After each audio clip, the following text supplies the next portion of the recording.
сіздерді құттықтаймыз мерекелеріңізбен. Ер деген атқа әрқашан лайық болыңыздар. Біз сіздерге қарап бой түзейміз, сіздерге қарап сөзімізді түзейміз, сіздерге қарап өзімізді де түзейміз. Сіздерге артылар жүк ауыр, көп, қаншама жауапкершілікті көтеру керек, отбасын алға тарту керек, жұмыста өзін көрсетіп жүру керек.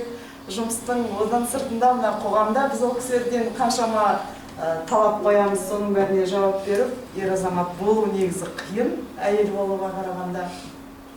Біз енді өзіміздің әйел болып, жауапкершілігіміздің аздау, жүгіміздің аздау болғанына ризамыз. Жүктің көбісін сіздер көтеретіндеріңізге. Содан кейін мынау әйелдердің арасында айтатын мынандай сөз бар, осы ер адамдар дүниеде болмаса, біз шашымызды деп боямайтын едік.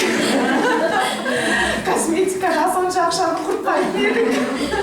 Мынандай жаңадан көйлек алуды да онша көп ойламайтын едік. Осы соңғы 200-300 жыл бойына ер адамдардың менталитеті онша өзгермеген екен. Сол 200-300 жыл бойы ер адамдардың менталитетінде өзгеріс жоқ, бірақ әйелдер көп өзгеріпті.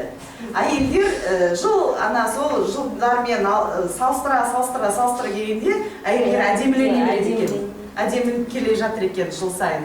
Сондықтан да енді ол кісілердің әдемі болып келе жатқандығына ер адамдар көп ықпал етіп жатқан шығар. Анасыз деген бай адам болған, естігендеріңіз бар шығар. Соның айтқан бір сөзі бар.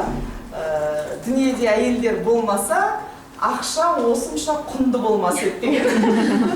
Сондықтан да осы дүниеде көп нәрсе сіздерге байланысты. Енді не айтамыз, осындай үлкен ықпалы бар азаматтарға бізде үлкен күш-жігер тілейміз, табыс тілейміз, ақыл тілейміз, денсаулықтарыңыз зор болсын, ішкі потенциалдарыңыз сарқылмасын, осы отбасының жүгін, қоғамның жүгін, мемлекеттің жүгін арқалап жүру үшін әрқашан күшті, мықты денелеріңіз сау болсын. Соны тілеймін.